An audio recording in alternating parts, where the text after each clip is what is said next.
Who has the greatest beard of all time? Ooh. Robert Downey Jr. Tanmit. Jesus. James Harden. Man, I was very excited to do this podcast. That answer just went so many different directions. No, let's not get into that. Well, let's get into it.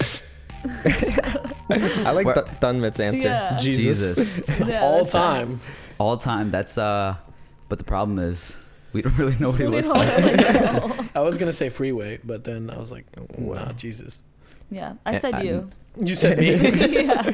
That was a good answer. Yeah. Mine Yeah. was terrible. I mean, Robert Downey Jr. like, No, I don't think he even comes. Does he have a beard? I think he was talking about Facial the hair. beard design. yeah, I was the design. Oh. Yeah, but that's No. not right. That definitely does not count. No, he's not 'Cause we anybody's all- top could've 50 said- list. We all had long beards, right? We all Yeah. had people with long beards, and then he goes, Robert. You could have said James Harden. That's what I said. he said. Oh, you said I that. said James Okay, Harden. Yeah. Wow. Hey man, it is what it is. Even Ryan Fitzpatrick has a really nice beard. I don't know if you guys follow football, but yeah. He does. Yeah. I actually also want to include Aquaman into this. Oh yeah. He has a Honestly, nice. I mean, he has a He nice has the like, whole everything. thing. Yeah, the whole thing. package with it, with the long hair. it's the Instagram models that have the best beards. That's true. But They the do beard trend is kind of dying out now too, though. the man It bun and the shouldn't. beard. Yeah. It shouldn't. Yeah. It shouldn't. No. But anyways, Amber is graduating soon. I am. I'm graduating tomorrow, guys. Hey, Nice. congrats. You're walking. Yeah, I'm walking. It's Are you- gonna be happening. That's all I have to say about it. It's like more of a relief for you than it is. Like Yeah. excitement. I think, right? Yeah, it's just like, okay, thank gosh it's behind me. Finally Yes. done. Finally, So yeah. we are working on PhD program now. Oh nah, I never wanna. You can't just stop at the bachelor's, Amber. I'm sorry, Frost. Did you continue after your bachelor's? I have 4 degrees. So Upcomings. All Upcoming. 4 of them are in bullshitting. upcoming. No, that's dope though. I'm happy for you. I'm glad you get to finally do this. Get it out of Thanks. Get it out of here, because you always kind of like were stressed about it, like dealing with work and all this other stuff that we do. Now it's so. just work all the time. Now you have no excuse. No excuses. So Yeah. work. Anyways, recently, Faras and I, we went to New York. Mhm. We met a lot of people.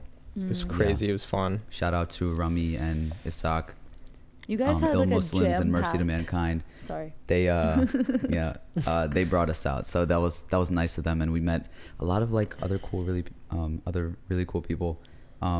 But it's just like, it's crazy how like in New York, you go to like a shop and you meet like 50 other people there that you weren't expecting to, and you all make connections. And it'd be the like, randomest thing. It'd be like a businessman, or it'd be like Yeah. a creative, like an artist, or some guy owns this or that. like It's we walked into a hookah lounge, and it was owned by this guy Cam. He's really cool.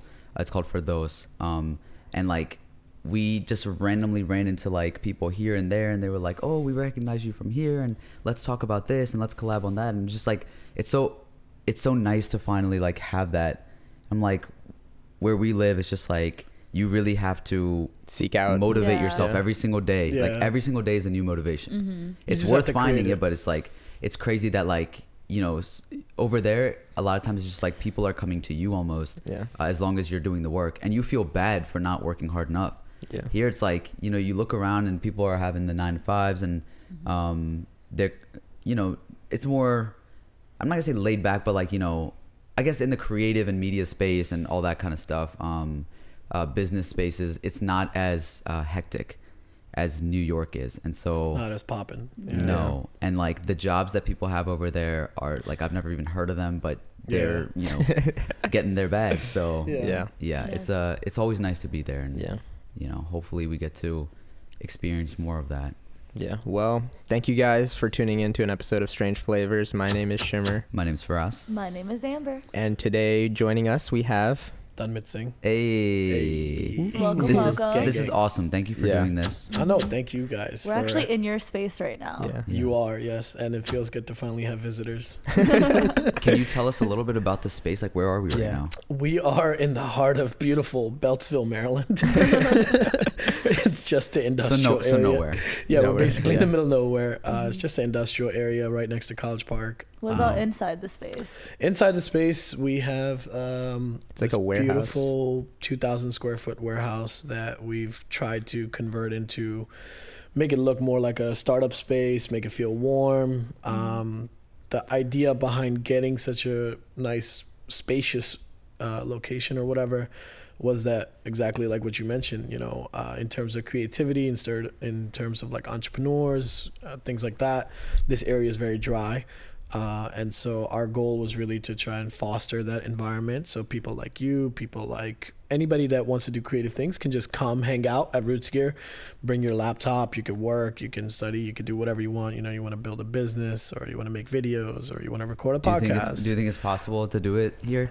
Yeah, 100%. Why not? As long as there's like, the vibe is right. Like, you're more than welcome to come and hang out here. We have a lot of people in our community that come by. I mean, but like, do you think that people are like willing to stay here, or do you think that like everyone's trying to move out of here, like go to? Well, see, that's the thing. Bigger, like, there's spaces. like, people go to New York and like, shit, like New York is a wave. Like, even I think that sometimes. I go to New York and I'm like, God, like the amount of networking that I get done and the creative energy is just so high that I'm like, shit, I need to move to New York. Yeah. But even being in Maryland, you connect with a lot of like local people through your business, and that's so cool. So even though you don't have people necessarily in here, you're always connecting with a lot of artists. So that's my goal as somebody that's sort of been in this space for about like almost 15 years now. I want younger people that are younger than me, to really not be afraid to explore their creativity. That's awesome. And so if they need a place or somebody to talk to or chat to or whatever, like I have friends that are doing stand-up comedy, I have friends that are in the crypto space, I have, and so this just needs to be like a little hub. A hub, a place where it's encouraged, because if you geography wise, like all there is in DC, Maryland is government jobs and nonprofit jobs. That's it. Everybody either works for the government or they're contracted by the government. There isn't really a lot of small businesses or anything like that. So for people that don't know, Tanmit is the founder of ROOTSGEAR clothing company. Yep. So let's talk about that a little bit, because I think a lot of people see that name. I know we certainly did. Everywhere. For the last few years, it's everywhere. It's in your favorite music videos, and it's a name that's really getting bigger and bigger every day, I think. So what is ROOTSGEAR? How did you get into it? ROOTSGEAR dates back to 2004, which is like really strange for a lot of people to hear. Me and my brother Tanmit, we started it when we were in high school. That shows our age. And at that time, what it was then is way different than what it is now. But I think you should kind of understand the background, or kind of understand where we come from in order to understand where we are now. In the climate that we started ROOTSGEAR was basically post 9/11. So Tanmit and I, with our mom, moved to this country, moved to America, to Maryland in the year 2000, like Y2K. Wow. From where? From Kuwait, actually. Oh, wow. Oh, interesting. So we were born in India, but then we were raised in Kuwait. We survived the Gulf War. So like our parents left Kuwait when Saddam invaded Kuwait. Oh my gosh. And then we came back. Then we spent another few years. Anyway. Wow. So we came here. This is actually a funny story. I love telling this as like a comedy bit. We moved here, and we grew up in an environment where Saddam was such a threat, like all the time. Like he was threatening with like chemical weapons, biological weapons, whatever. So we used to go to school with a bottle of water and a white towel in our hands. And they used to run drills where like you would get out of class, the alarm would go off, whatever. Everybody lines up, we get out of class, and we're practicing how to like freaking, damp your towel and put it on your mouth in case there's like, dude. Wow. Yeah. And we this have was in fire Maryland? drills. This is in Kuwait. No, dude. Kuwait. What the? You're missing all of this. Right. Maryland? Dude. Kuwait. I thought you had already moved here. I was like, No, wait no. a second. He I said went where back to Saddam tell a was story. threat. Got it, I got went it, back got to it. tell the story. Got it. I don't know why. Keep It's going, a keep tangent. So anyway, that was like our reality. And so we were so used to it as kids. Like, freaking 10 years old, 11 years old, we're like covering our faces with wet towels to like whatever. So we move here, and the year after we moved here, 9/11 happens. Jeez. And so my God. me as a 13-year-old, I'm like, I was like, okay, like it happens here too, I guess. Wow. So like everybody else is floored, like shocked, like, oh my God, this is like the biggest tragedy that's ever happened. But for somebody that's coming from tragedies, like, you all know, the time, like all that shit all the time, I was like, oh, okay, I guess. Yeah. But you're then, like, I'm not having to literally put a towel over my head. Yeah. I just heard about it on TV. Yeah, exactly. And then it's unfortunate, you know. Right. I mean, that was our reality, to not be able to shock us. And then post 9/11, there was like a lot of backlash against, you know, Sikh people. How and old Muslim were you by people. now? I was 13. 13. Yeah, Okay. 13. So do you know what's going on? Yeah, I'm well aware. Yeah. Okay. And basically, the reason why we started ROOTSGEAR was because there was a lot of fear mongering within the Sikh community, where Sikhs were like, oh, like, you know, there's hate crimes and people are calling us names and all this stuff.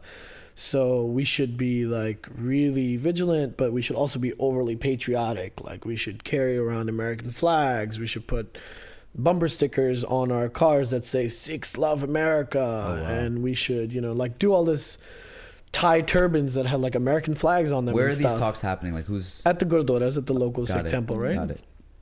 And there's like all this stuff happening, and we came from like a really strong Sikh background, so we're just like, this is bullshit. Like, we don't need to assimilate into this society just because of one thing that happened, and because of, you know, all this stuff that's happening to us now. Because I think even early on, we just realized it would have really longer lasting effects. Like, think about that. As a community, you would have a generation of kids growing up that are so easy to assimilate, that just sort of compromise who they are without thinking twice about it, because of fear. And the main thing that they're selling is fear. Like, you don't want to be attacked, do you? You don't want to be called names or bullied, do you? So do this kind of shit. Which is like the adults trying to protect the kids, so it's fair in that response. But it's adults also doing it too, right? So right. And they're also just like trying to. They're just trying to look out for their communities, right? Yeah, I'm not like, it's not it's not intentional. It's not malicious. It's just like, it's still problematic. They didn't know any better, because they're also immigrants to this country. Right. They also fear like, oh, you know, like we don't want to be kicked out, or we don't want anything bad happening to us. So it's like the immigrant mentality to be like, okay, let's not try to cause a ruckus. Exactly, right. Yeah. We being rebels, me and my brother were like, yeah, no, F all that. Like, we're just gonna... Even after like 9/11. Yeah, so after 9/11, we started ROOTSGEAR because we're like, we need to do something to counteract all this other movement that's happening, to connect kids back to their roots and make them feel proud of who they are, where they come from, and, you know, let them embrace our culture rather than buy this fear and buy American Western culture and assimilate. And you were 15, or? By the time we started ROOTSGEAR, I was 16, I think. That's crazy. How are you, That's awesome. How are you thinking in that way? Especially without social media. I know it wasn't like around and popping like that back then. How did you know that this is something that other people were feeling when you don't even have the reach of them in that way? It was a different time, man. Honestly, like, even though it's only been like 15 years, technology just came in and had such a hyper speed growth that it really was a different time. Like, we hung out a lot in person, you know. Obviously, like, you had phones and shit, and we were texting using, like, you know, the Nokias. Yeah, the Nokias. You gotta hit 15 3 cents times per text. Yeah, exactly. Your mom catches you on the phone. I have a funny story about that. One night, I was at high school, and this girl I was dating at the time in high school, I was on the phone with her, under the covers, you know, like, as you were like, hey, yeah, what's going on? Yeah, blah, blah, blah. And my mom walks in the room. She's like, oh, give it. And I just chucked my phone to the other side. Why? Oh my God. She's like, who are you on the phone with? I was like, I pretend to be asleep. Phone? And I was like, what? Huh? What? I don't have a phone. Because that's casual. My study buddy. That's funny. Yeah. But yeah, that's sort of where it started. Yeah, and but then, like, how did you know it was going to work? Like, that's We what I'm did asking. it. Okay, so you you just felt that pride and you did it. Yeah, and there was a lot of community support at the time, you know, because selling T-shirts with like cultural sort of pride wasn't like a big thing. What were you putting on the shirts like when you first started? One of the first T-shirts we put out, it was like a map of America. It had a bunch of like airports marked with planes, and it said 100% randomly searched at the following That is airports. crazy. Oh, wow. That is So you're Back like literally then. making political statements. Yeah. Were you afraid Wow. of backlash from like American people? No, actually, like, honestly, we were really fearless. Like, I look back to the way I grew up. I was very sort of politically charged, socially conscious, very like, you know, I was listening to a lot of Immortal Technique. I don't know if you guys know this rapper from New York. I was listening to Common. I was listening to Nas. Oh, okay. So definitely. So like when I moved to this country, I got it. Okay. Yeah. And so like that was my thing. I was like, how do I make all of this relevant to my community? I want to bring this socially, politically conscious stuff to my community. It's interesting that for so many of us immigrants, hip hop is something that we resonate with, because it allows us to sort of hear that there is like, you know, hope in the way that you can stand out without having to change yourself or, you know. But on that same note, like, did you when you were making these sort of political statements and everything, and you were socially conscious of what was kind of going on, did you ever sort of feel a way towards Muslims? Because I feel like I've always felt bad for Sikh people. Because I'm like, you know, it's our people that they're mad at, as in like Muslims. But I feel like Sikhs get it the worst because of the way confusion they look. of the turban and the beard, and that is like stereotypically what the American terrorist looks like, and they have nothing to do with, you know, Islam and things like that. They're totally different religion, totally different type of people. 100%. And that's like, so that's one of the stigmas that we were fighting against our own community, because we would have, you know, immigrant uncles and aunties that didn't know any better. You know, they come from a very different background growing up in India, which is like filled with this propaganda about we have to hate Pakistanis, we have to hate Muslims kind of shit, you know, which is all fueled by freaking stupid nationalist propaganda. Still, which is to this very day. And so even they in our would communities, they would say things like, "Oh, we are Sikhs, we are not Muslims." I'm like, don't fucking say that. Like, why would you say that? You know what I mean? So we, in our little space, we're trying to fight those stigmas against people in our own community, saying, "Hey, look, you should not say we're Sikhs, we're not Muslims. You should just say, don't fucking do bad shit to anybody, period." Like whether they're Muslims or Sikhs or whatever. So we've, especially my brother and I and the people that we work with, we work really closely with this organization called the Sikh Coalition. They're like one of the largest civil rights advocates in the Sikh community, and they've sort of they share the same pretty much ideals of like, we're not trying to put anybody else down, or, you know, we're not trying to push somebody else in the front, be like, hey, go bully these people. Like that's not what we believe at all. 100%. That's incredible. That I mean, especially at that age, I think, you know, you might have those thoughts going on. Some people might like, hey, this is not even us that they're really mad at. But okay, so then how was the response? It was cool. I mean, it was good. We had like a few highlights over the years. So like, I started college, you know, I started studying accounting and entrepreneurship at Drexel in Philly. So I moved out of Maryland, went to Philly for 4 years. In the hopes that you're going to continue with ROOTSGEAR. It was, we were still doing it on the side. So my sophomore year, actually, in college, we launched our .com for the first time ever. So before that, it was sort of, we would go to events and sell t-shirts. That's 2006. Okay. So we were just like, you know, doing it in person. And then finally I think we paid somebody like $7,000-$8,000 to build us a shopping cart website, because it was unheard of. Like, you know, you had to make these websites. There was no Shopify, Squarespace. Was this money that you got from ROOTSGEAR already? So we had brought on an investor, a partner. So it was me and my brother, and we brought on a partner, and he was a full-time engineer. So he was like older than us. He kind of had his thing together, but he believed in what we were doing, and he was like, yo, I want to be partners. So we split the company 3 ways, whatever. And is he still a part of it? No, he dropped off in 2013. Okay. Now it's just you and your brother? Now it's just me and my brother, That must be nice. It's really nice, yeah. It's good. But so then we launched .com, and obviously there was like no traffic at all, because like people just didn't trust the internet with their money. We were talking about 2006, so Facebook came out 2002, 3, whatever. I got it in 2005, back when, you could only sign up with a college email. Yeah. So we actually did something clever. We started a group called ROOTSGEAR, a Facebook group, and then we would just hit search for Singh, search for God, and we would add everyone.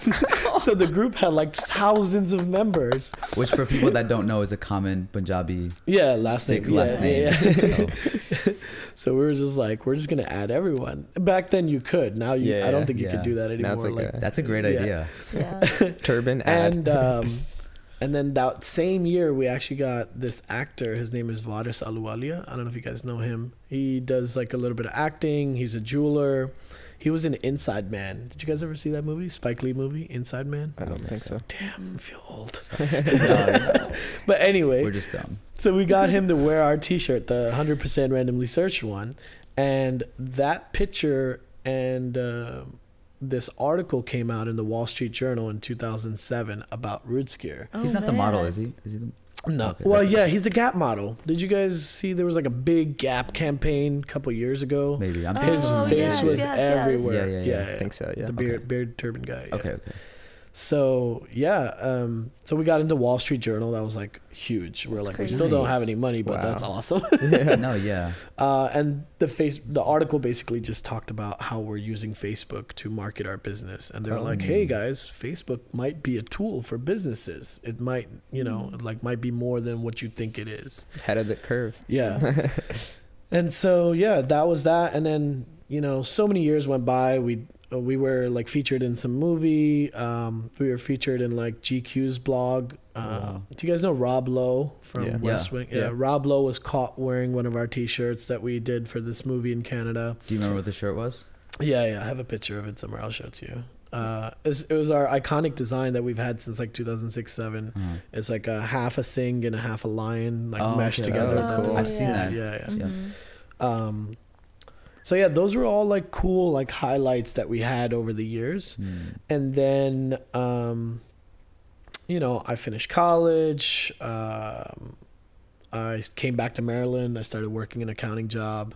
So I graduated at the height of recession. So like this is still a side hustle. It's still a side thing. It's still like it's barely doing like maybe $5,000-$10,000 a year. Yeah. You know what I mean? Like online wise. Because people are still, the e-commerce thing is not really popping just yet. Yeah. My parents would not trust like putting a credit card anywhere online until like 3 years ago. Exactly. People only really trusted eBay and Amazon. And that was, I think, the extent of it. Not even Craigslist. People were like, we're going to get murdered on Craigslist. Right. So having like your own website was like strange. People were like, what the hell is this? Why do these people have their own website? And they want me to put my credit card on there. So how long after did you realize that, okay, maybe there is something potentially here? 2013. 2013. What happened in 2013? 2013 was basically the year I got tired of it. I was doing so well in ROOTSGEAR. Okay. I was just doing so well in my accounting career. I was making strides, and I had just gotten married. So I was like working my 9 to 5, and I was like, I'm happy. I'm good. This is like wasting my time. It's not making me any money. I don't know if there's a future in this. I think I remember even telling my brother, I was like, yo, I'm giving you all my shares. I don't know why I was talking like I was freaking Google or something. I'm like, giving you all my shares of this company. 2 shares. That was also the year that our partner left. And because he didn't believe in it, or was it just kind of it was a complicated, long story. Okay. But anyways, so then... we were like pretty much ready to shut it down. And actually, it was my brother's wife at that time. I think they were engaged or might have been dating or whatever. She was like, no, you guys have built something amazing. You need to stick to it. How can you just shut it down? Blah, blah, blah. The site was like already down. Like I had taken it off and everything. And she gave like Tanmit, my brother, a really good pep talk apparently. And then me and him had a really good talk, and we were like, okay, like if we're going to do this shit, we're going to do it like we've never done it before. We have to do it better, bigger, badder, like everything. And so that's when I discovered Shopify, actually. Okay. And Shopify was fairly new on the market. And once I discovered Shopify, it was like game over. Like we rebranded, relaunched everything, and I just put it in my head. I was like, this is what I want to do. Like, I want to do this shit. Because I knew I was good at accounting and whatever. Like, you know, my job was paying 9 to 5, but I always knew in the back of my head that I had creative energy in me that I needed to put it to good use and like really utilize it to the maximum potential. And so that's when, so 2014 basically is when we relaunched. That's where I feel like our current ROOTSGEAR's history or story really begins. Right. And then What do you mean, like, when you found Shopify, it was just like a light to you? Like, I kind of don't understand. so Like- Shopify is basically a plug and play e-commerce platform. Do you guys use it? I don't know if you guys No, you- but I understand the platform, but like, why was that eye-opening, I guess? because it was eye-opening because that was the first time in my life in history of ROOTSGEAR I felt 100% in charge. I was like, oh shit, I can add products. Oh shit, I can Like, see and the you didn't have to orders. pay some guy to like Yeah, add it on the website. I was like, oh shit, I can change the front cover page. I can change these pictures. I can do all this stuff myself. And it's so easy. And I was like, oh shit. Like before, we used to have to ask the developer and he would go in the back and do like fucking code and all this shit. Yeah. And then he'd send an invoice for like $700. And you're like, God damn, like all I wanted you to change was the shirt of the month. Yeah. And so And who was doing all the designs at this point? my brother Okay. brother had been doing them up until like 2014. Yeah, I think even up till 2016.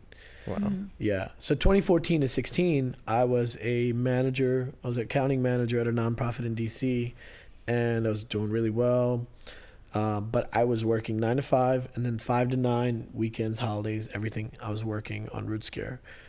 So I legit just spent every waking moment thinking about ROOTSGEAR, building ROOTSGEAR.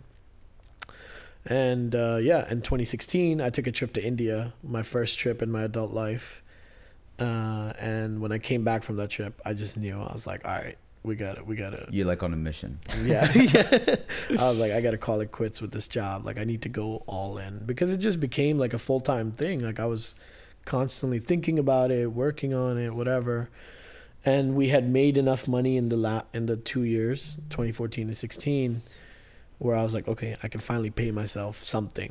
Oh wow. Like, it's not great. It's like what I was making when I first got out of college, Yeah. but it's something. That must have been incredible though, because it's something that you made, Yeah. and now you can pay yourself through it. It was honestly so fulfilling to finally like leave my job and start doing this full time. Nice. When did it start popping? 2016. 2016? The moment I left my job. Yeah. I still remember, I think the second day on the job, quote unquote, my second day full time working on ROOTSGEAR, I was like, guys, I'm going to run a flash sale. And I was like, everything in the store is 50% off. And it's only 2 hours. And I was like, And this is still through the Facebook group that you're no, doing this? that died a long time Okay. ago. Yeah. This is now So who are you saying this to? Instagram. So Oh, okay. we've Other moved a platforms. decade. Yeah. So like a Yeah. whole decade has Yeah. gone by. Yeah. This is now Instagram is popping. You know, Only 2 years Face- ago this is all happening. What? You said 2016? Yeah. Yeah. So yeah, two years ago. Yeah. Yeah. So 2016 is when I left my job, April of 2016. Got it. And so I went on Instagram Live and I was like, yo, it's going to be 2 hours, flash sale, whatever. And I still remember we did 120 orders in 120 minutes. So we legit did an order a minute. Wow. And That's that was crazy. like, That's that's when I knew. insane. Yeah. That's awesome. What was it? What was the biggest selling point there? That it was 50% off. That everything was 50%. What was selling though? Like everything? Oh, or- everything. Yeah, we Okay. had Hanji Hello at the time. We had a bunch of like designs that we had created ourselves. All this stuff. We had a bunch of stuff. So at the those time. like Hanji Hello, for example, like that's a collaborative thing that you did with Yeah. the UK rapper Rackstar, right? Yeah. How did yeah. you get into these collaborations? So me and Rax kind of knew each other from before, because I used to make music when I was in college. So I used to rap, make music, make hip hop music, whatever. Are these available anywhere? Like, Yeah. SoundCloud, yeah, you can look it up. Oh, really? Yeah. Really? Okay, send us the link. I'm gonna actually like play that in this episode. Oh then. man, it's gonna be weird. You'll be like, what is this? Because it's all from like 2005 to 2010. Okay. So it's like, you know, it was a different sound. It wasn't Definitely. like We'll it listen wasn't to it. like Keep what that in music. mind. Yeah, classic. But yeah, so I had just he had just launched a song called Flirt in 2013. Yeah. And in 14, and in his song he goes, we could start off with a Hanji, hello, you know. Yeah. She's like Naji, NO, LOL, whatever. And And you were like $sign. no, he came up with it. He came up with it 2014. He came to you. No. He in 2014, I was on Instagram and I see Rax is selling these shirts. Oh, okay. And I go to the website. It's like a big cartel website. You heard of that site, right? Yeah. And I see in his comments, people are like, "Oh, I got the wrong size. What do I do about this? Oh, why is shipping so expensive? Blah blah blah." And Rax is like sitting there, actually like responding to every he's single responding, comment. yeah. Like, he's Wow. like, "Oh, hey, blah Which blah is blah." something an artist doesn't want to deal with. Exactly. So I just kind of saw that struggle, and I was like, I just messaged him on the side. I was like, "Hey, Rax, like, you know, we do clothing and stuff out here in the U.S. We were in our New Jersey office at that time." And I was like, yo, if you need help, let me know. And then so the sort of ball just kind of got rolling. And our sort of thing was, he'll bring us traffic, you know, like he'll bring us customers, he has following, whatever. And so we started working with him, and pretty much like the rest is history, you know. That's, And it seems like it's a great relationship now. oh, amazing, yeah. Because he's like a friend, and he's like a really good And those shirts person to work still with. seem to do really well. Yeah. Still sell to this day. That's Yeah. awesome. Yeah. You collaborate with so many different people. Like, who do you collaborate with? Like, who have you collaborated with? So it kind of started off as, okay, we don't have the kind of budget to spend tens of thousands of dollars on advertising. So instead, why don't we collaborate with an artist that already has all those followers, which is our target audience, and then just, you know, that way we give them a cut, we get our cut. Influencer marketing. Exactly, right? And so it started off as that, and now it just kind of snowballed and naturally kind of became what it is now. So now ROOTSGEAR in 2018, 2019 is a marketplace. So it's kind of like a Urban Outfitters. You walk in, Urban Outfitters has their own products.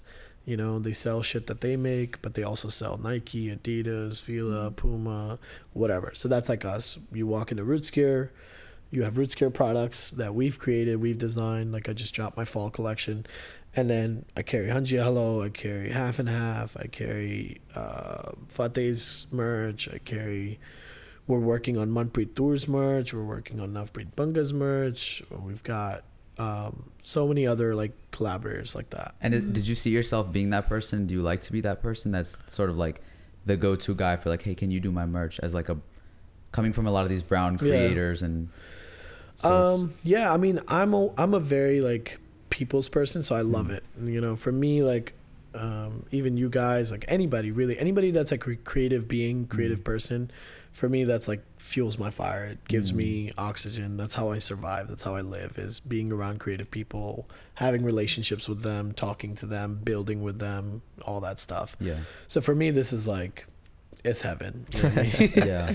I think the first time you mentioned Manpreet, I think the first time I saw something that really caught my eye was something on her, which was on that Mickey Singh Urban Desi music video. That shirt, I think everybody, it was that woke shirt with the O is a bindi and has the eyes underneath. That's Jesse's design. Jesse Sopal is another artist that I work with. He's from the Bay. Yeah, that one, I think a lot of people were just like, what is this? Yeah. I want this. Yeah, when I talked to her, she said people think that's her merch. People are like, oh, hey, you dropped clothing. Why didn't you tell anybody? We want to buy it. Yeah. I think, awesome. especially having it on someone like that is a huge deal. Yeah. So what do you think of people that are now creating these brands that are also trying to push like that cultural background stuff? Yeah. Are you in competition with them, or do you kind of like see it as an open space? I mean, I think there's definitely anybody that works hard enough is in competition with us. But I try to keep my mentality, especially with ROOTSGEAR. So I have two brands. One is ROOTSGEAR, one is Turban Inc. Turban Inc. we acquired in 2014 when we relaunched ROOTSGEAR and everything. So Turban Inc.'s our Punjabi Sikh specific brand. Like we're like specifically targeting that market. ROOTSGEAR, for me, the vision for ROOTSGEAR is to take it to the mainstream. I want to be able to compete with Supreme. I want to be able to compete with Pink Dolphin and Staple Pigeon and Crooks and Castles and all those brands, right? So I try not to think of, I think there's now like maybe 100 Desi brands, which is unreal. Like because it's so you don't want to categorize ROOTSGEAR as a Desi brand? No, I mean it is, but I don't want to think of them as my competition. I'd rather what's the point of that, right? Like I'd rather think of those guys, the bigger guys, mainstream guys, as my competition. Yeah, because that's where I want to be. Yeah, our vision is basically to be a crossover brand. So if you think about crossover artists, like for example Gabriel Iglesias. Sure. Yeah. You guys heard of that comedian? Yeah, that comedian. Right? So he's a crossover act. He used to, make jokes in Spanish and English or whatever, and people used to think, oh, he's only meant for Spanish audiences. And then he was like, nah, fuck all that. Like, these are jokes that anybody can laugh at. And so he became what they call now a crossover act. So now he's, mainstream, basically.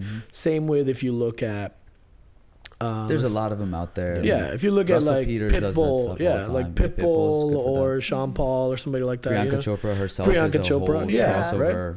So I see ourselves as trying to be the first crossover brand that basically, I'm not going to change what I put on my clothes. I'm not going to all of a sudden start putting shit that has no sort of meaning to me or is not relevant. That would be a contradiction to the word ROOTSGEAR. Exactly, right? So I'll always put shit on our clothes that has some sort of Desi element, brown element to it. I'm going to basically wait for the mainstream to be like, I understand that now, and so I'm going to buy it. Just like how Hassan Minhaj does, he's now mainstream basically for the most part. But still uses his he'll still say log kya kahenge in Hindi or Urdu or whatever, and he was like, you fucking figure out what that means. I'm not gonna it's not my job to educate you on brown culture. But all these people, all of us all together, you guys, us, fashion bloggers, influencers, dancers, musicians, everybody's contributing to making brown culture mainstream. Right. Yeah. I think where you started, like with your sort of political charge and desire for change, it gives a lot of meaning to your brand. Yeah. Do you think that there's people, especially now, I feel that there's a lot of confidence in, after following people like you in the whole brown culture and brown scene, do you think that there's people that are sort of stealing the culture, putting a price tag on it for the sake of being able to sell it? So I try not to get into like the whole appropriation debates because I really hate them. Yeah. Me as an artist, I believe that art belongs to no one. And I know that's like a very unpopular opinion or whatever, but everything comes from something. And, yes, there are people that really take advantage of, culture or whatever, but I'm also a very trusting guy, so I like to give people the benefit of the doubt. But for example, just this past Thursday, Supreme released a t-shirt and it basically could have been a ROOTSGEAR design. Like if you looked at it, you would have been like, oh, that's ROOTSGEAR, right? It was a Desi auntie sketch or whatever. And on top, it said skateboard, but in Hindi. So it legit read skateboard. Skateboard in Hindi. And I was like, So how'd you feel about that then? Were you excited? I or feel were like you that's like, were you it's like a mad? mix. Yeah, it's a mix of like being pissed off, but also we're going validation. In that direction. We're going in that direction. Validation. Yeah. Nice. Like, okay, you know what? Now people are accepting brown culture to be mainstream, and a bunch of black kids, white kids, Asian kids are gonna wear this shit, and they don't give a fuck what's written on there. They don't know what's written on there. They don't understand, and that's the point. I want to be able to do that for our culture, where I put whatever is relevant to our culture on clothing, and you just buy it because it's dope, and that's it. Not like, oh, I can't read what it says, or I don't know what it means. You know what I mean? Like, that's what you buy Super Dry, and it has a bunch of like Japanese. I mean, Chinese people get tattoos of Japanese things. They don't know. They don't know. People get tribal tattoos and all that. I guess stuff. they do bring it into the mainstream, and that's the main thing. Then, if somebody sees that Supreme design, they're like, I like whatever this is. I want to see more of this. Then bingo, like, here's a company, ROOTSGEAR, like you could that get does exclusively many that, more of those. Like, I see people a lot of times get upset with either like OVO or even Supreme using Arabic on things, and even in their songs sometimes Drake will say Arabic and stuff. Like, yo, that's not you, whatever. I don't know, like, it might also make the word like mashallah like more familiar to people, and so I don't know. I like. I mean, that's just me. Maybe I'm naive. Maybe I like to. Maybe I like to see the good in people and be like, you know what? Maybe he appreciates. He probably has a bunch of brown friends. He grew up in freaking Toronto. You know what I mean? He probably has. He has a lot of like Arabs in his French Montana is Moroccan, and Belly is also from the Middle East, and like all these guys are. They're brown, so they say mashallah and they say habibi and all this stuff all the time. Exactly, right? So I like to think of it as he's paying homage to, you know, his boys. Like, he's making this music because his boys, and he wants to appeal to other people. He is a businessman too, so that makes sense. But I don't think you go into writing a lyric thinking, oh my god, this is gonna make me so much money from the brown market. I feel like people do that though. You think so? A lot, There might be, but to appeal to like an audience. I think it's confusing, and people have a hard time saying that it's confusing. I think that, you know, in the fast-moving social media world now, everyone wants to say their opinion right there and then. Either this is right or wrong. They don't want to say like, let's think about this for a second. No, what is so fast. It's like I was watching a video about millennials basically want instant gratification. Right. They grew up with everything being in the palm of their hands right away. Right. This guy in the video was talking about, oh, you want food? Boom, 2 clicks away, you got food. You know what I mean? You want a car or Uber, whatever, boom, it's right there. You want a girlfriend, you open up Tinder, boom, left, right. Yeah, exactly. It's instant gratification. So that's now that's translated into their political beliefs. They're like, oh, this picture, nope, canceled. Well, the fact that they think that they have to have a political belief. Sometimes you don't know. Like, sometimes you look at candidates and you're like, do I agree with this person, or do I even know what they're talking about? What do these taxes, how do they affect me? What are these bills? Like, sometimes it's just it's like, all one BuzzFeed article that they saw that's like 5 things you should know about Hillary Clinton, and it's all 5 it's 5 fucking pictures with like captions. I'm like, this is not an article. You realize this is just 5 pictures. I think it's important that, like, you're saying that you want to cross over, like, almost kind of later, like, you're not trying to appeal to like a white audience or like an outsider audience right now, and you're kind of staying true to that brown representation, waiting for that to blow up because you're kind of like going with it. I think that's so important in like the growth of ROOTSGEAR. I think that's really going to pay off. And I mean, it's not like we're not trying to appeal to the white people, but white people are just not onto us right now.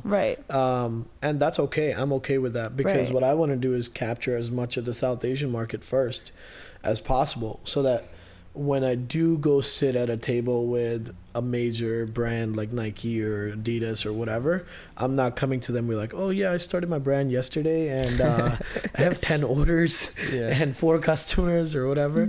I can come to them and be like, hey, I have the largest market share in the South Asian space, so if you're going to do a collaboration, it should be with me. You know, so that's the plan, the vision. The business side of things is really grow the South Asian space, capture as much of the market as possible, and then, you know, wait till this sort of light bulb moment happens where brown culture is now popping. Like, brown culture is like a thing in the mainstream. So now, go ahead. So now that you have, like, this is kind of going, everything's kind of running, and you're able to like make a living off it, like, what's your like day, like, what's your average day like? What's my average day like? I'll tell you what my average day is like before my life sort of took crazy turns, and then I guess we can talk about switch the gears. So my average day used to be, you know, wake up around 9-10 o'clock, which I know anybody that works in 9 to 5 is really upset about that. They're like, I've already worked 2 hours by the time you've woken up. I'll wake up and get to work and around like 11 and work, till about 12 o'clock at night. And then in the middle, you know, stop for lunch, whatever. What does that work look like? Is it like going through stats and? No, I mean, so it's a mix. So right now, and this is something I'm trying to change in 2019. We're trying to put aside a salary for additional employee. But right now, I basically have to do the jobs of like 5 different people. Yeah. So strategizing, part of my day, like that. yeah, before 5 o'clock, I got to get orders out. So I'm like packaging orders and getting them out to the post office. Mm-hmm. Then I have to do customer service emails. So I'm making sure every customer is responded to. I've got ads to run and shit to post on social media because you just have to be consistent in posting all day. And then I'm also sort of thinking big picture stuff like, how did we do this month? What's going on? Our sales slow today? How do they compare to last year? Blah, blah, blah. And then late at night basically is when I'm sitting down to do creative stuff, like doing my design work and thinking, okay, what's going to be next? What do I want to do after this?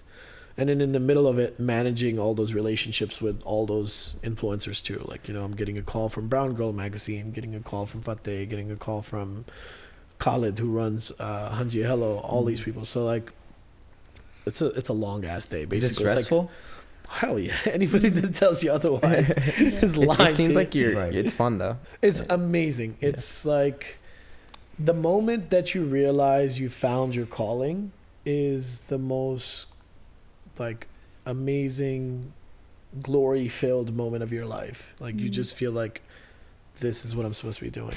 Right. Awesome. And this to me is not just ROOTSGEAR. I feel like at some point I'm going to get bored of ROOTSGEAR, or at some point I'm going to be like, okay, I'm kind of done with ROOTSGEAR. It's gotten to where it's got to, I've sold it or whatever. It's running by itself.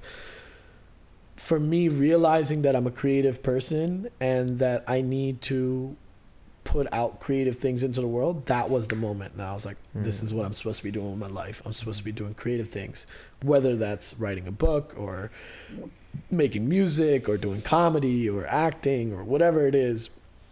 That sort of feeling is amazing. And I feel like you guys have found that early on in your lives. I didn't feel that way till I was like mid-20s maybe. I think we're learning every day. That's the we're thing. learning. Yeah. And learning to do more and more because I think you have to. Yeah. Instead of going to somebody, it's like, hey, I can do this myself now because this is available to me. Yeah. Did you ever think that with the music that you were ever going to take that somewhere? Like, oh yeah, I'm a dreamer, right? Yeah. So like the moment you write your first song, you're like, I'm gonna be a fucking rock star. So when I win this Grammy, this is what my speech will be like. Yo, you think that way? You're like, who am I gonna think? I make speeches in the shower like all the time. That's the beauty of being a creative person. Is like we're not like everyone else. We actually like have these. We're super crazy. Yeah, we're super crazy. It's not about like, you know, when I win, whatever. It's more like, what would I say if I was on that platform? Yeah. And it's just like you're already kind of thinking of like what you've seen and what you hope to be if you get to that point. 100%. Yeah, I mean, there's nothing wrong with dreaming. Hell right? no. That's a part of being a creative. Like we're dreamers. I mean, you know what I mean? Yeah. And so we're constantly like sometimes, and I realized this about myself way later in life. Sometimes I'm driving and I have music on. I'm like, I don't know if anybody thinks this way, but I think I'm being filmed. Like, I feel like I'm being documented. And so, like, I think that all the time. You think that? Even though there's no vlog camera, nothing. No. Like, but I'm just like, yo, my life is a movie. Like, somebody's watching this. Yes. And so I am, like, this soundtrack. Like, music is a big part of my life. Like, honestly, for me, when people, it's cliche to say, like, music is a soundtrack to your life or whatever. For me, literally, I have a really hard time expressing how I feel in like words with like people. But I'm really good at channeling whatever I'm going through in a creative way. What's your favorite artist right now? Or ever actually? Like, what's your go-to music? Oh man, that's hard to say. I don't even know if I could pick. Very diverse. Yeah, I listened to a little bit of everything. Actually, it was funny. Jesse just made a design that we're trying to put on T-shirts. It's basically ASAP, Rocky, and Nusrat in the same image. Oh, I saw that. You saw That's that, cool. and it looks like they're on That's stage awesome. together. And I was like, that's you. very relevant. If I saw that live, that'd be amazing. Right? That'd but it's like that encompasses like what we are like. We listen to, you know, our rap and trap, and we listen to Nusrat, we listen to Bollywood, listen to freaking Punjabi music. I listen to a lot of independent people, like especially up and coming urban artists too, because just for the support and because, like, you know, it's good to listen to something different. Yeah, and you know the lyrics too, which is cool. It doesn't seem like I watch your stories all the time, and you always have a new song on. It's always like a different genre of music. I'm like, that's nice that he's like open minded. He actually enjoys what he's listening to. Yeah, because I feel like a lot of I guess people from like a certain era feel like, oh no, our music was the best, and I'm only gonna listen to that. And it's a lot of closed mindedness, but you know, there's also a lot of people that like scream like cultural police. They're like, oh, this white person is doing this to our culture, blah blah blah. I had somebody try to blast me on Instagram actually. They were like, oh, look at this brand ROOTSGEAR, and it was kind of confusing because they were like insulting us and like talking shit about us, but also like complimenting us at the same time. It'd be like one product of ours and they'd be like, oh, this is so lame, blah blah blah, you're appropriating black people's culture, this, that, and the other. And then he's like, do more stuff like this, and it's also one of our products. And I'm just like, what the fuck? I was like, you gotta decide, are you hating on me or not? And do you see that a lot? No, not at all. No.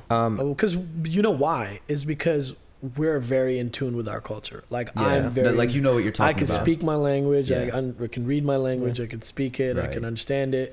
I participate in my culture. There's a lot of kids growing up now that it's like a fad to run on this cultural police thing. That's exactly what I was. But they have no fucking. They're not a part of the culture. Like they don't even know, you know, the things. They're like, oh, it's cool to like post up a picture of Parle G. Oh, like, you know. Yeah. And I'm like, bitch, you ain't never eat Parle G in your life. Like I grew up on that shit. You know what I mean? Yeah. That's what I meant with those brands. That I'm just like, sometimes I don't know if they really know what the culture is or whatever. Yeah. But they do see a dollar sign on it.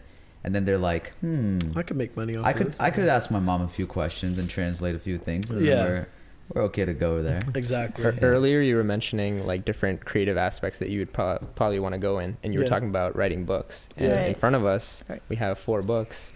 One book, one book, but 4 copies of it. and it's called I Wouldn't Call Me Poems. I Wouldn't Call Them Poems, yeah. Where did you write this book? On an airplane. On a Southwest flight from Oakland to Maryland. The whole thing? The whole thing, yeah. There's 50 pages and 50 like ideas, kind of 50 poems. Yeah. Did you know you were gonna write this on the flight? No, I had no intention of writing this. I had no plan to write this. This must have been a really tough flight for you. It was actually really going through it. It was actually a good flight. Okay.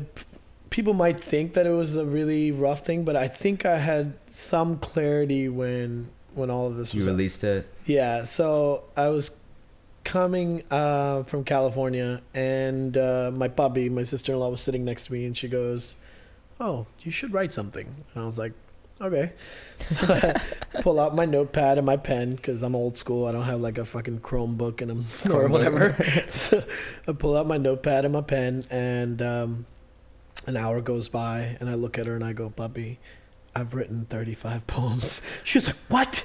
What the fuck?" And I was like, "Yeah." Then I was like, "I'm just gonna keep writing," and then I kept writing, and then 2 hours pass, and I looked at her and I go, "I think I'm done. I've written 50 short poems." She was like, "What the hell?" And I was like, "Yeah." What was like your initial feeling after you like wrote that 50th poem? It was cathartic. It was really sort of like felt like a load had just come off my chest. I went through some really personal stuff. I was married for about 5+ years, and one night my wife just decided to pick up and leave, and we've had our issues or whatever, but she had decided that pretty much she was gonna go. So she moved back to LA to her parents' house. And at first, I thought it was like a break or whatever, but all the shit that was happening made it seem like it was really permanent. Like she got her credits transferred from her college. She got like her car transported back over there. She got her shit shipped to her. She got like... This was all of a sudden? This is all in 7 days. Like. And when was this? This is in August 20th, around that time. End of August, basically. This year? This year, yeah. Oh, man. Yeah. And so... Yeah, this is the day after the open house. You were here.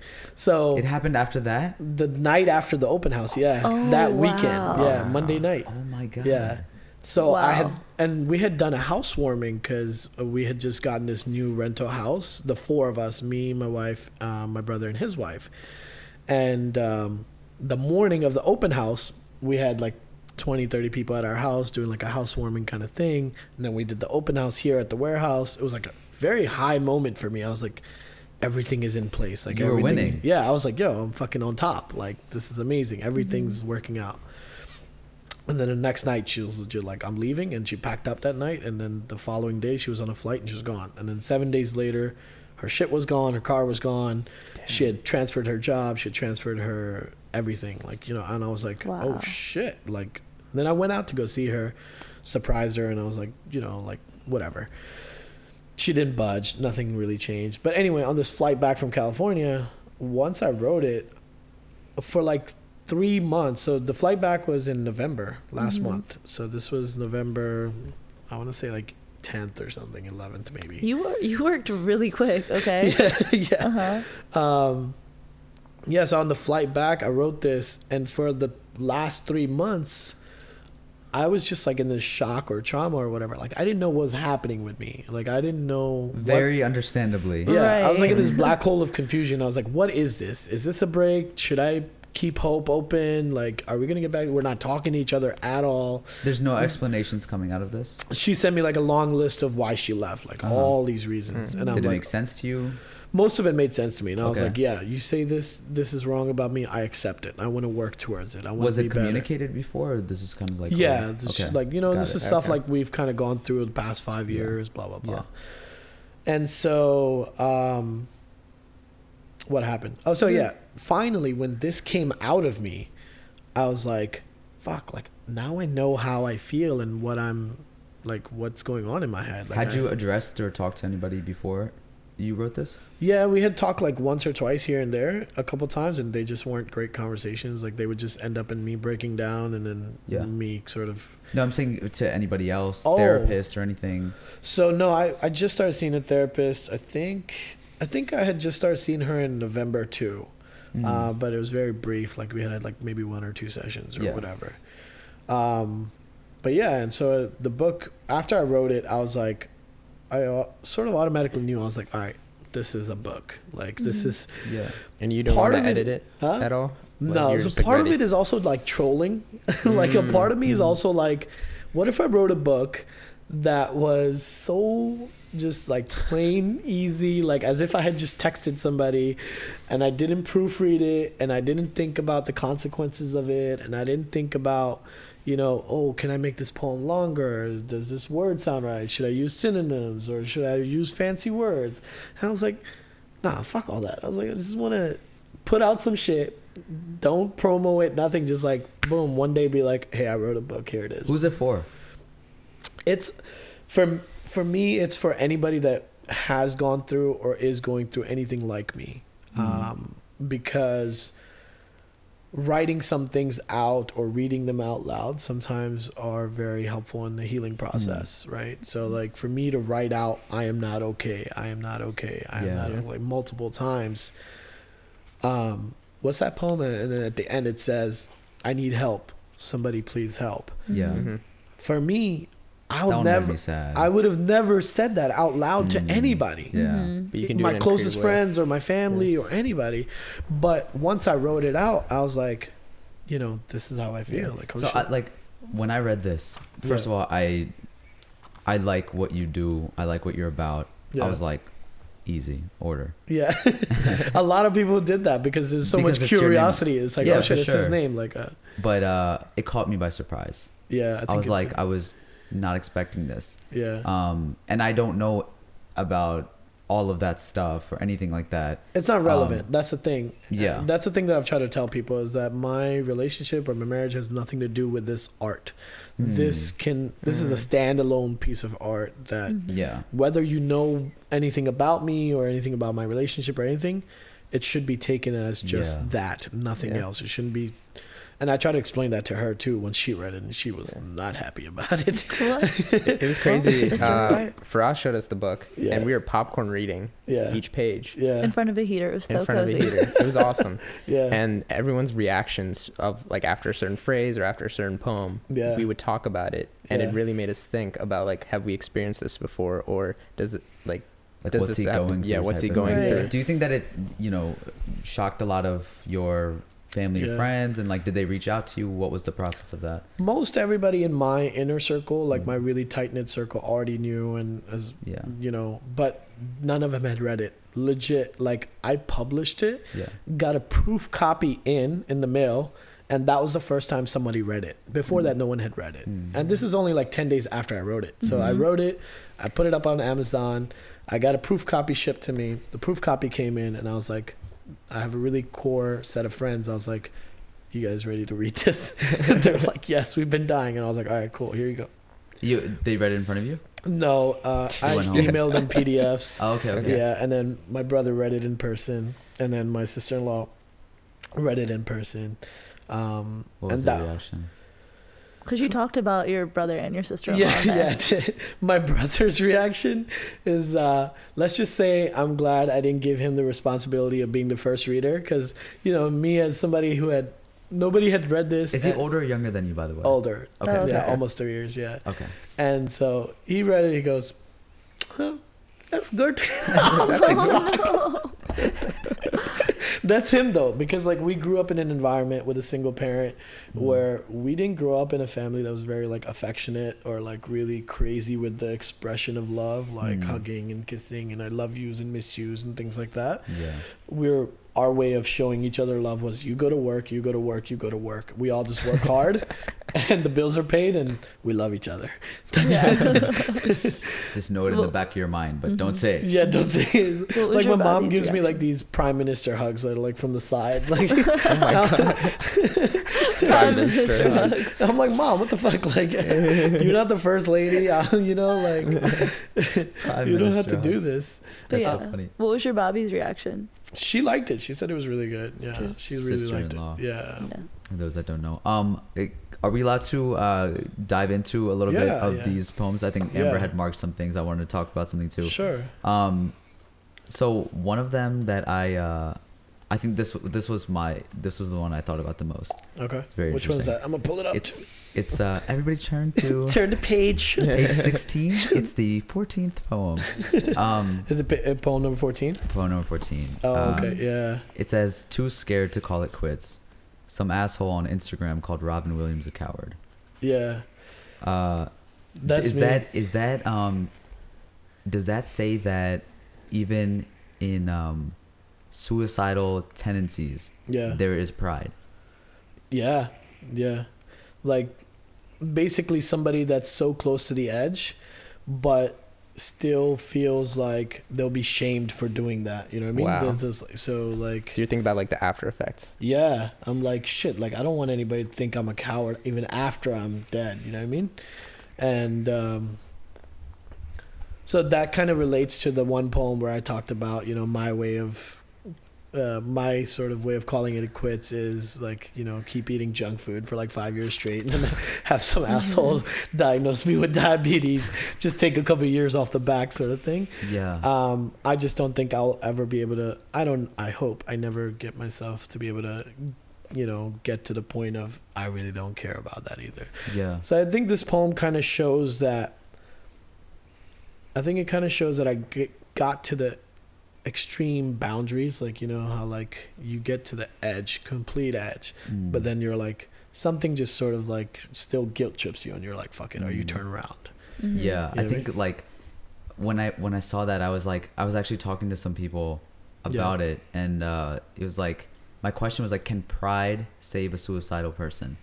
And you know, I got a lot of responses to that, and people were kind of like telling their you know, experiences or people that they know. And it was just so interesting that, like, you know, this one thought that you wrote in this book can now, like, open conversations for so many people to talk about these things and question what's really going on. Suicidal thoughts are interesting in general. Like, I was telling one of my friends, we were talking about how sometimes you have a really good day, like a really fucking amazing day. Like earlier this week, I had an amazing day. Woke up on time, came to work, headspace was right, mind was right, you know, went to the gym, everything. Like, and at the end of the night, I was like, now's a good time to call it quits. Like, I just fucking feel at the top, like, this is a good time to leave. You know what I mean? Like, kind of like when somebody wins the Super Bowl, they're like, now I should retire type shit.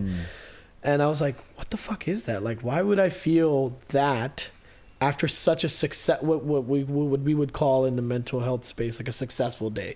Somebody that, you know, woke up in the right mindset and, like, you know, lived their everyday life.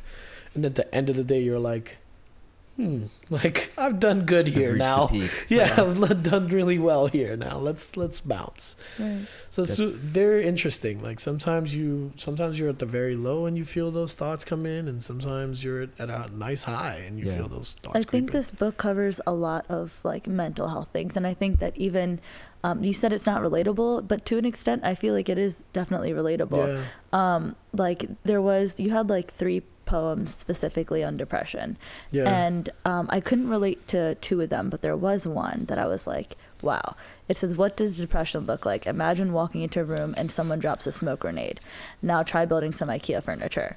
I was like, that is, like, such an interesting way to, like, dig into somebody's mind and just be like, okay, like, this is what it's like. And so you did cover a lot of that. So did you feel like this was a part of your, like, cycling out of depression and coming out and, like, coming back on top? Well, we don't know that. I wouldn't say I came up on top. I just, because it's such a long cycle and such a long spectrum, such a big spectrum too. Like, I'm still in it. Like, when it comes to being in the thick of it, I'm pretty much still in it for the most part. Some recent developments have sort of allowed me to get more weight off my shoulders and feel a lot lighter. But the poem you brought up is actually my therapist's favorite poem too. She was like, you nailed it on the head. You hit the nail on the head. She was like, that is very descriptive of what people with depression go through.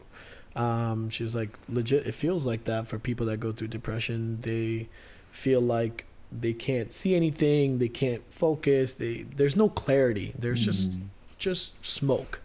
Like, your entire mind is just smoke. The other one was you walk into, like, the hoarder's room or whatever, and you try to put shit together or whatever, you know. But yeah, that was my therapist's favorite poem. When you so your therapist read the whole book? Yeah, she did. Yeah. And what were her immediate sort of thoughts on it? She liked it, so she actually read the book. Then she read the long ass email that my current legal wife wrote to me about the book. And then she read my responses to that email, and then we talked or whatever. She liked the book. She said it's great that you recognize that you process pain through art, which is, I think, like, it hit me really hard, and I resonated with it quite a bit. Like, if I think back to when I was 13, 14, 15 in high school, and I started writing rap lyrics and I started rapping and stuff, it was because my parents had just gotten divorced, 9/11 had just happened. I was kind of being made fun of at school for being this fob kid that had just moved to this country with a funny accent and wearing funny clothes, and I just didn't feel like I was fitting in. So there's all this pain and suffering, and all that pain and suffering basically was taken and channeled to a creative art form. And then once it came out the other side, I felt much better about it. So these are realizations that I didn't have before, that now I'm like, oh, like, this is how I process pain. Right. And so it's been really good to just know that, so that next time, you know, something happens, I'm like, okay, I need to figure out how to process this pain. And you just started going to therapy this year? Yeah, I was diagnosed in February earlier this year, and I got depression. With depression. I got diagnosed because just being a creative is hard. You put a lot of pressure on yourself. You're your own boss, but you're also your own worst critic. You're also your own number one cheerleader if you can be. Yeah. You know, so it's like so many responsibilities and so much pressure that, you know, it started to get to me. I was also working like nonstop 15-hour days, and, you know, being married and dealing with stuff that's happening at home, stuff that's, you know, work stuff. It just really got to me. And so I started seeing a therapist then. I saw her for like a few sessions, and I was like, I don't think she's really helping, or maybe she just wasn't the right therapist for me. Yeah. But yeah, and then after all this happened, I started going to one again. And now I go regularly once a week. Yeah. You know, in our community that doesn't exist. It doesn't, no. So that must have been super hard for you to like understand that, okay, this could help me or whatever. What would you like say to people that are contemplating that or feel a certain type of way about going to therapy, especially in our community? I encourage it, man, so much. Like, honestly, you don't have to go to the lowest point to start. Like, even if you start to feel it come on early, just fucking go. It's like going to the doctor. And it's like going to a friend, really. It's like going to a friend that really understands what's going on in your head. So, like, usually when we go through stuff, we go to our friends and we vent. But our friends don't really know what to do with that information all the time. Right. They can listen, they can sympathize, they can offer some advice, some experience, whatever. But they don't always know, like, hey, you're feeling this way because X, Y, and Z. And that's what a therapist does. That's all it is. It's just talking to somebody. It's not like having someone navigate your thoughts. Yeah, it's not some shit that they make it out to be. Like, you know, it's like such a big taboo in our community or whatever. I also think another thing you do that a lot of brown people don't do is go to the gym. I just started. You know, that makes me relate because after I read this book, it makes me really happy seeing you go to the gym. Yeah. Because I know that not only creative things, but also physical things that you don't have to think, because you know, you're thinking at work, you're also thinking when you're doing creative things. Yeah. The gym is just kind of a place where you can just kind of be like this animal and just you work out physically, not think about anything. And so it makes me happy when I see you at the gym, because I'm like, oh, finally, like he's getting some like, you know, activity in there, and I know it makes you so happy. It does. It really does. And so that's crazy. Always nice to see. Can brown people go to go ahead. I want to pee. Oh, wait.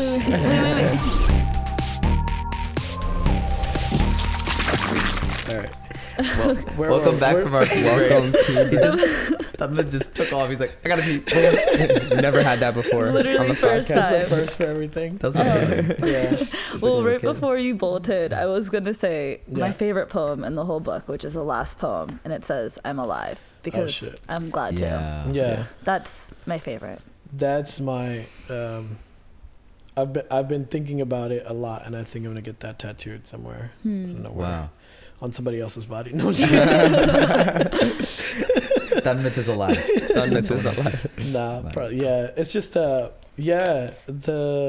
brings the book like full circle. Full circle, there's a lot of like depth in each poem. So if you wanted to, you could dwell into each one and spend a lot of time on it. Like, I'll give you an example. Well, I'm glad it didn't say like, I'm alive and I'm okay. Because like it doesn't have to be that. It's like, I'm alive. Yeah. And it's just like that alone just says so much. I don't know if this counts as a poem, but my favorite is Send Nudes. No, that doesn't count. I'm joking. I'm joking. But like, for example, poem number 4, right? I wish my mom never raised me to be strong. I could really use a cry right now. Yeah. So that's basically, you know, I think that one's a little bit more self-explanatory, but like I grew up in a household where, like I said, my mom never let us cry or let us grieve or let us feel bad for our situation or be like, oh yeah, why don't you go ahead. But I think that's a relatable thing for a lot of brown people. They don't show affection to their kids. Yeah. And it's actually really unhealthy. And it's like bad. Like, I'm coming to the realization that crying is okay. Like sometimes I need a cry. I just need to let it out and I feel better afterwards. You know what I mean? And so now, after all this has happened, I'm learning to cry, which is like a new skill set. You like find your favorite song or something and you're like, all right, time to do this. Let's get in the car. Let's do the crying exercises at this time of the day. Now that we have context from your Kuwait story, that I've survived wars and broken homes, I'm not sure I'll survive this, makes that's literal. That's crazy. It's literal. That's wild. Yeah, so broken homes is my parents' divorce, basically. So Even this one. So number 17 is like nothing is forever, right? Mm-hmm. I'm sure somebody's already said that before, but fuck it, bitch. You don't own words. You know what I mean? And that kind of goes with your thing with art, where you were saying like nobody owns the art, but that's what you feel. But writing nothing is forever down for somebody that was going through or is going through that much stuff in their mind, it has a lot of depth and it has a lot of emotion behind it. Yeah. But it seems like one of those cliche Tumblr things that you would see. Oh, nothing is forever, you know, whatever. That's so my whole theme throughout the book, which you'll notice, is I say a lot of things that have a lot of depth and a lot of meaning and a lot of emotion behind them. But my character or my personality is to always cover it up with comedy. So like I'll like this Nothing is Forever poem, or like even the poem, this is another one that I really don't There's one where you had some bars. Yeah, there's one that I had some bars. He's rapping. Yeah, if we cover too many poems, all of them will be in this episode, and then nobody will buy it. I know. And we'll link this in the description, by the way, if you want to go and order it. Definitely check it out. Where is that one? The one that I wanted to cover. While you're looking for that, yeah, go ahead. How did you, you know, get through this so far in the fact that like nobody knew, or at least like I definitely, from an outsider's perspective, didn't know that all of this was going on in this short amount of time. How did you keep your business running and all that? Because you are literally the only person besides your brother that you know does this. It's been hard, honestly. It's just not been easy. ROOTSGEAR I would think that ROOTSGEAR has suffered quite a bit. People watching or whatever would not think that at all. They'd be like, oh, like it seems like you're just hustling. Seamless. That's one, like majority of that is thanks to my brother. Like he really picked up the slack. Him and his wife have really, like my sister-in-law, my puppy, have really just like carried me through this whole past 4 or 5 months. And he really stepped up when it came to handling responsibilities for ROOTSGEAR Turban Inc. And so a lot of that is kudos to him. A lot of it is kudos to our customer base and our partners and stuff like that, because you know, there are days where I just don't feel like I just can't motivate myself the way I used to be able to leave the house, to come to work and to do work and stay here for like 12, 13 hours and constantly just be on, you know what I mean? I used to be on like every day.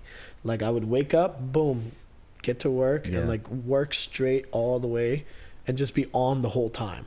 Like, okay, that's next. I'm glad you said it's been hard, because I think it would have been easy for you to, for anybody else to have said like, I did it. Yeah. Like, but I'm glad that that's part of it, because, you know, that lets everybody else know that, you know, it's okay. It's okay. It's real. Yeah. I mean, like that's what I feel like a lot of people are missing these days, is just realness in general. Like people are afraid to be 100% real about who they are and, you know, what they feel and what the shit that they go through.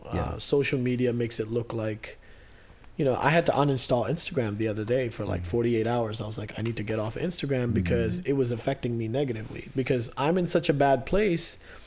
I would log on trying to find happiness in Instagram. Like, oh, there must be some happiness in this app. And you're going through it. You're looking through it and you're like, look how happy everyone is. And you're like, why the fuck am I sad? You know what I mean? Yeah. But everyone's not that happy. Yeah. Everyone's just posting their most happiest moments. Right? Nobody's posting, this is just me sitting here for fucking 8 hours a day at the desk pretending to work. Nobody's posting about that. People are like, oh, I just went out for Starbucks, or, you know, I'm doing this, or I'm on vacation, or whatever. And so, I think that's one of the things that I'm learning about myself. I think your loyalty from your fan base is also like a big thing, a huge thing, because we're learning that the more that we travel and spend time with like industry people, I guess. I think especially after this New York trip, we really talked about how like it's the real people, the people that like we really see value things in life, and not like followers and all of that kind of stuff, that left the biggest impact on us. And so I feel with you, it's also that you really care about you know, people, you care about the culture, you care about where you came from, and you really know it. And so I think people are transparent to that. Yeah. And even in your stories and everything, you're honest, you're real. Like the fact that you put this book out, that could have, somebody could have told you like, yo, this is going to damage your business. Yeah, I guess. I mean, I don't want customers that would read this and be like, oh, I'm not buying from ROOTSGEAR anymore because this guy's depressed. Like, fuck no, that. but you didn't think about that. No, though. I didn't. And that's the main thing. I didn't it's think like, at all. Yeah. You know, this is who I am. And even you're saying right now, you know, I don't know if ROOTSGEAR is going to last that long, and like I'll hand it off to somebody, I might move on to something else. Like you're just being yourself. Yeah. I'm not trying to give you guys any diplomatic like answers, you know what I mean? I'm just, which I think we're having a real conversation. The realness is apparent. Yeah. So that's There's cool. this poem that I want to highlight, poem number 37. So, like I said earlier, like there's a lot of, the constant theme is basically me saying really deep emotional stuff and then sugarcoating it with some comedy. So 31 is trying to write a poem about missing you. But I ain't trying to lie to my readers, for real. Right? Fire. So people read that and like, yo, this dude is savage. Like, yo, he's so over her, blah, blah, blah. Yeah. The depth of this poem, if anybody has the time to actually dwell into it, I wrote a whole book with 50 poems about how I felt and everything. I wrote that poem because I couldn't bring words to paper to talk about how much I missed her. So it's not a poem about how I don't miss her and I'm trying to lie to my readers, but like it's really about, I have no words. Like fucking the book is full. I still can't tell you how much longing there is. And so people read it and say, oh, you dude, you're savage. But that's just comedy covering up what I was really trying to say.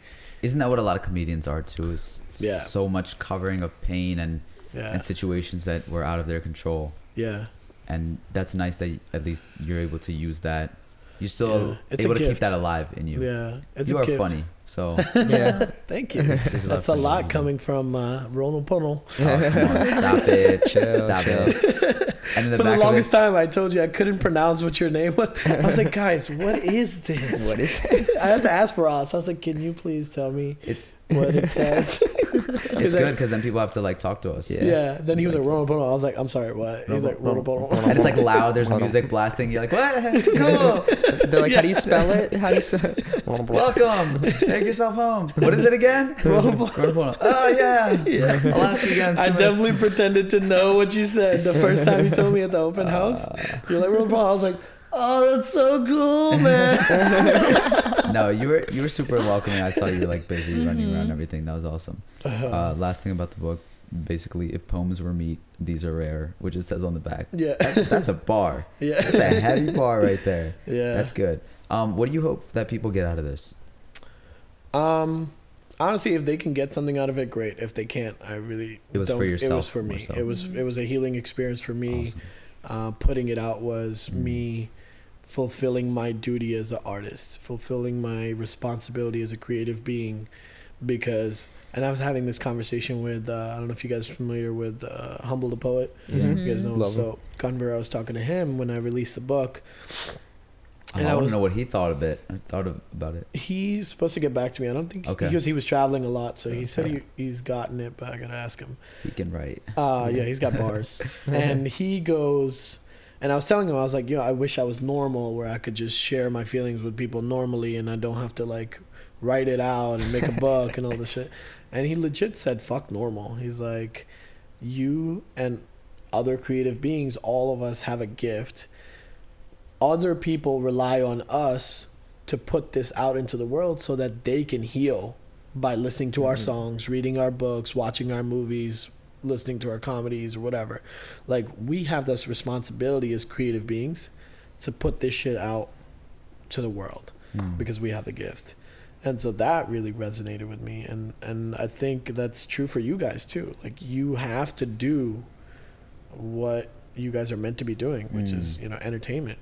In whichever form it is, podcasts or comedy or skits or music, you guys do it all, which is amazing. You guys have bars, you guys have punchlines, you have everything. Thank you. And it's your responsibility. But as long as you understand, like, that's a responsibility. No, for sure. Right? Like no one else is gonna do that in the way that we want to do it. And So I mean, and people need you to do it. Yeah. Is Humble like everybody's sort of go-to guy for? Yeah, I feel self-help. I hear that from so many people. Yeah, I don't know. I've known him for ages because like when we started rapping, there was only like maybe a handful of us that were like Sardar rappers, turban rappers. So it was like me, Houdini, Deep City, Humble. Who else? I'm forgetting a couple. Fateh. Obviously, damn, Fateh's gonna hate me that I mentioned him last. That's the guy you made close with, right? Yeah. No, you had a whole open house with. He always rags on me, huh? I said the one who you had featuring your shirt. Yeah. He always rags on me because like. Funny. Is there a Sikh Illuminati with like just rain? No. You can tell us. It's just called Toronto. Toronto, that's funny. Toronto has amazing culture, man. They all stick together. They all support each other. They have so much creative energy there, and they're all very well, sort of, you know. They all work well with each other or respect each other and stuff. That's kind of like what we're trying to do here, right? We need to do that here in Maryland. DFV is foster an environment, a community of creatives that just want to share and work and build together. For sure. Yeah. We're gonna try to wrap this up, but on sort of like a closing note, where do you go from here? What do you hope to accomplish or inspire? Let's see. I mean, one, I'm spending a lot of time now just working on myself. So making sure my mind is right, making sure my body's right. That's beautiful. I'm taking these next 2 months to just do that. Make sure I'm in a good headspace, make sure I'm back to where I'm supposed to be. And then just growing ROOTSGEAR as much as possible. We've been growing about 40-50% each year. So just want to keep that growth going, gradual growth. And then I think for creatives, whether it's a brand or a blog or whatever it is, designers, a lot of times we are just waiting for that one moment, like especially in today's day and age, like everything works on that one moment that just changes everything. Like for Hassan Minhaj, it might have been the day he got the Daily Show, right? Like that was like the right exposure. Exactly. Once people see what you're all about. And for Aziz, it might have been when he got Parks and Rec or whatever, you know? So we're all sort of just, for Mindy's, like The Office, we're all sort of just waiting for like that one moment. But in the meantime, you have to keep your head down, stay humble, and just keep grinding it out and believe in what you're doing. I think that's what really differentiates us from a lot of new brands that come out, is they don't have enough vision or they don't have enough belief in what they're trying to do. They're just sort of trying to make a quick buck, or they're like, oh, this is so easy, I could do it, and there's no investment, there's no, like, you know, I don't have to put in any of my own equity. And so that's really for us what makes me different, is I really just believe in what we're doing so much, like beyond belief. Like like I want brown culture to be represented well in streetwear, because when I grew up, you know, kids were wearing Che Guevara shirts, they were wearing Bob Marley shirts, and I was like, these are great, like I can relate to them, but they're not representing me. That's not my forefather's face on there. And I have people that basically represent the same things Bob Marley does and the same things that Che Guevara does.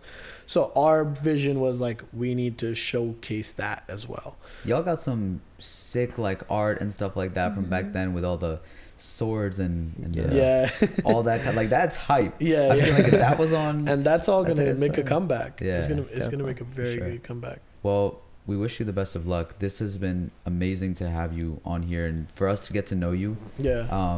And we love you like already. And I'm so excited. Awesome conversation. Thank you so much for letting us come into your space. No, I'm so blessed that you guys are here. I'm so glad that we got to do this. This is the first time I've talked about the book in a public setting or whatever you want to call it, like media setting, podcast setting, whatever. For sure. So I'm glad we got to do it. I'm really happy. We do have one last question that we ask the most important at the end of every podcast. Oh shit, what's that? Amber? If you could describe yourself as any flavor, what would it be and why? Oh shit. This is Strange Flavors. Welcome, stranger. Can I just talk about like any flavor? It doesn't have to be ice cream. It doesn't have to be anything in particular. It could be literally anything. We had the Burfy going over here. Yeah. Damn. That was, I think, well, my favorite ice cream flavor of all time. It has to describe you though for some reason. Yeah. I'll make it work. I mean, okay. I could do things on the fly, so I'll Go figure ahead, out. Mr. Creative. Let's go, Mr. Musician. My favorite flavor, if anybody knows, is baseball nut from Baskin Robbins. Baseball nut. Nobody's heard of it. Never heard of it. It's basically vanilla ice cream with raspberry swirls with, I think they're pecans or walnuts or something. One but of those. why?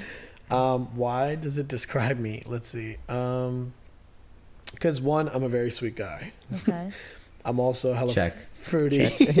Fruity. I could be hella fruity, dreamy, you know, that sort of thing. But I also have a lot of roughness, crunchiness, like, you know, to the nuts. Wow. Got the nuts. But you don't play baseball. But you don't play baseball. I don't play baseball. Cricket nut. Cricket nut. Cricket nut. I like that. That was awesome. Yeah. Baseball nuts. Baseball nut. You should have it sometime. Tell All them right. I sent you. Okay. Baseball the nut only is like, person who gets that flavor. they have it stocked up sitting for me separately. They're like, Go to Baskin Robbins, get your baseball nut, go pick up a copy of I Wouldn't Call Them Poems, and go on ROOTSGEAR.com. ROOTSGEAR.com. ROOTSGEAR.com to go ROOTSGEAR.gov, all of it. No. check out all of that, and they're on social media. We'll link it all in the description. And also, we still have merch, Alif Theory, and we're coming out with lots of more videos and everything in the year to come. So thank you guys all so much for your support for this podcast and everything. Let us know who else you would like to see on here. But Yep. It's love. Been another week. Another flavor. A little less stranger. We'll see you next time. Peace. Never